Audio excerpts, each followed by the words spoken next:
And I wanted to share with you a beautiful piece of Torah that I first heard from Rabbi Jonathan Sachs, Zechrona Levracha, many years ago. And I have a few other Mekoros to mention as well.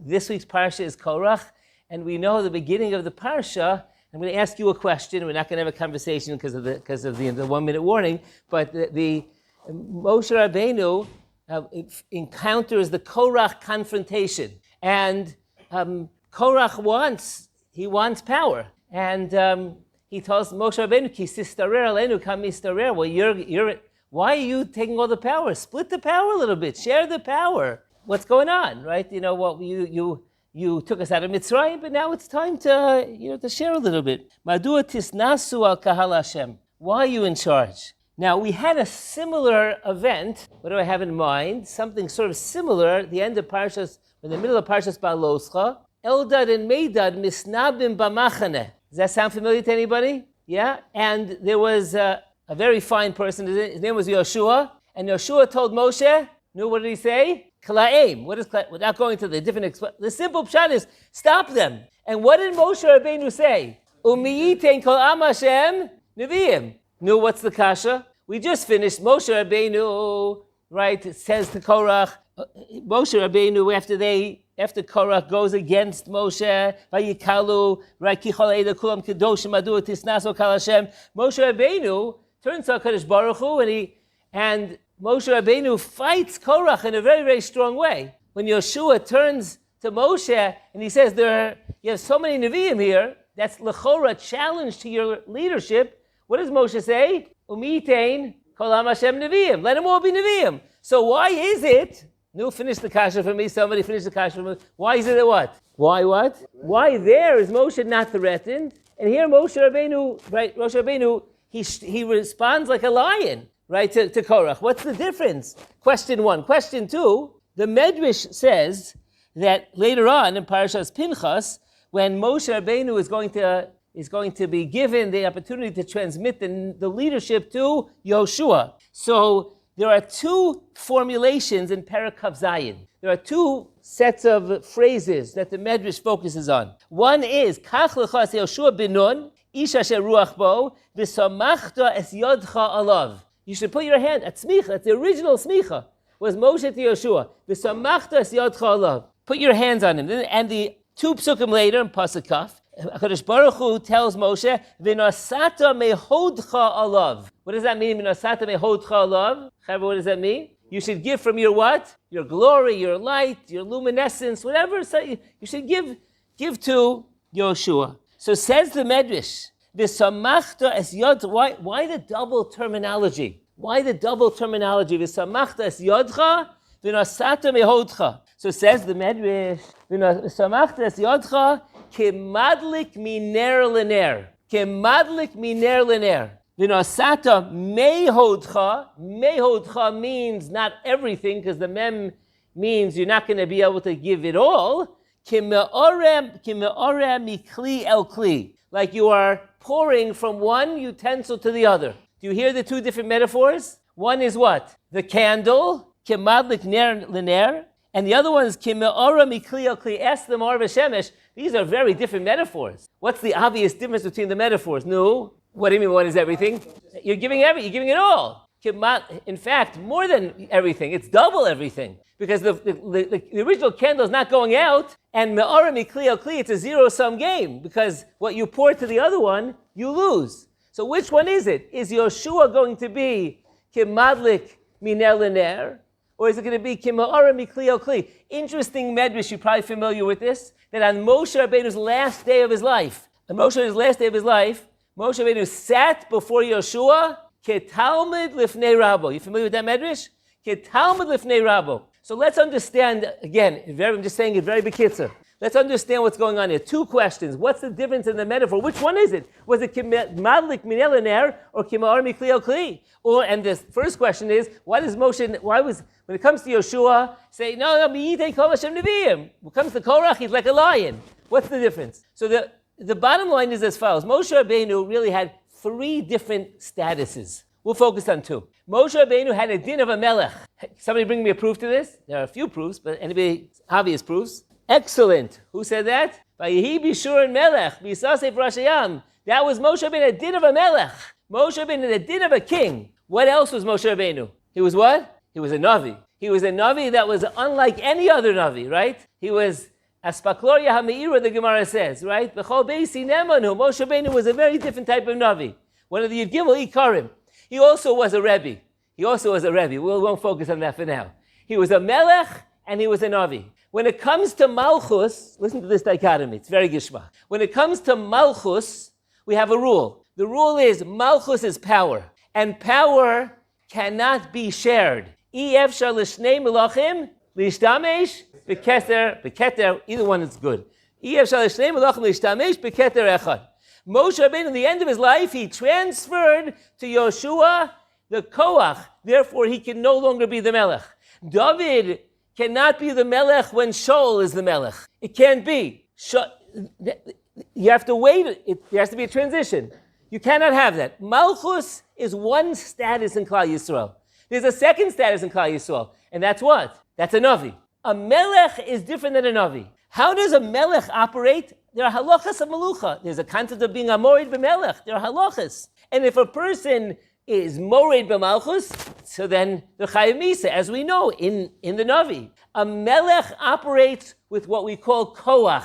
But a Navi doesn't really have koach. But in a certain sense, the Navi was even more powerful than the melech.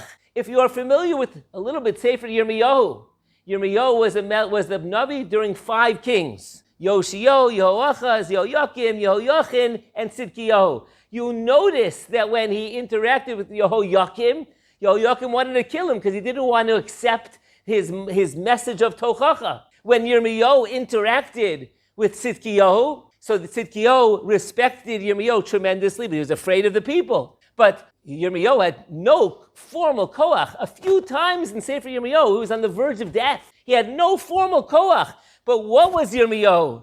He was a massive mashpia. He was such a mashpia that we read his words. Does anybody ever hear of Sefer Tzidkiyahu? Sefer Yehoyakim? No. Sefer Yirmiyahu?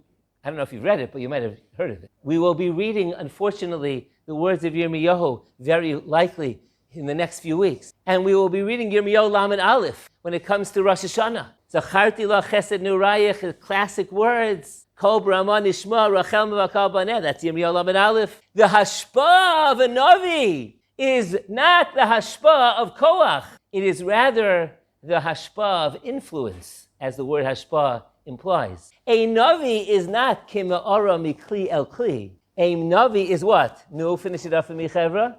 Is ki what? Ki madlik miner lener. We have lost the Malchus. When you operate with Koach, so if somebody else has that Koach, you've lost it. Power works with division, and influence works with multiplication. The more you are mashpia, the more koach, in a certain sense, you have. The Navi, u'miyitin kol ama, now it's gevaldik, u'miyitin kol ama Hashem, Nevi'im, because if there are going to be more Nevi'im, there'll be more people who are, as the Rambam says, Asher b'achar b'Nevi'im tovim, a Navi had to have midos tovos, a Navi had to have tremendous milas hasichli, a Navi has hashpa but doesn't have koach. Moshe Rabbeinu transmitted to Yoshua both statuses. The status of Yoshua was he was a melech. Yoshua was the leader, Din Amorid b'Malchus. But there was another status. Yoshua was a Navi. And when it came to the Malchus, so that was what? That was ke me'ora mikli al kli. When it came to what? When it came to the Nevuah, that was what? That was ke madlik miner lener. And that's why Moshe Rabbeinu said, Gavaldik, let them all be Nevi'im. What does that have to do with us? It's a very nice shtickle Torah. What does that do with us? So I want to share with you this story. With this, I'll conclude. How am I doing with time? 3 minutes. Gavaldik. Okay. Those of you that were sleeping now, you can wake up. And the people in this room that will understand me are people who are either 45 and above. If you're younger, you'll understand me later. Some of us know that our parents are getting older. 40 and above, your parents are getting older. It's interesting. When parents get older, it's a different world. It's a different world. And ein kan makom laharuch, I'm not going to go into great depth. But I met an uncle of mine, 89-year-old man, 88, 89-year-old man. My father's 89. And every once in a while, I have the most amazing conversations. What does a person remember when they're 80, 89? They probably don't remember what they ate for breakfast. And they probably won't remember what happened last week. And some people don't even remember what day it is. But you know, my father, if you were to ask him, my father came to America in 1950. He was hidden during the war. He was in a DP camp. And when he came to America, his father, his parents brought him to a community known as Brownsville, New York, and they didn't have really Jewish schools. And my grandfather asked, where are the Jewish schools? And they said, they're all Jewish. What does it mean they're all Jewish?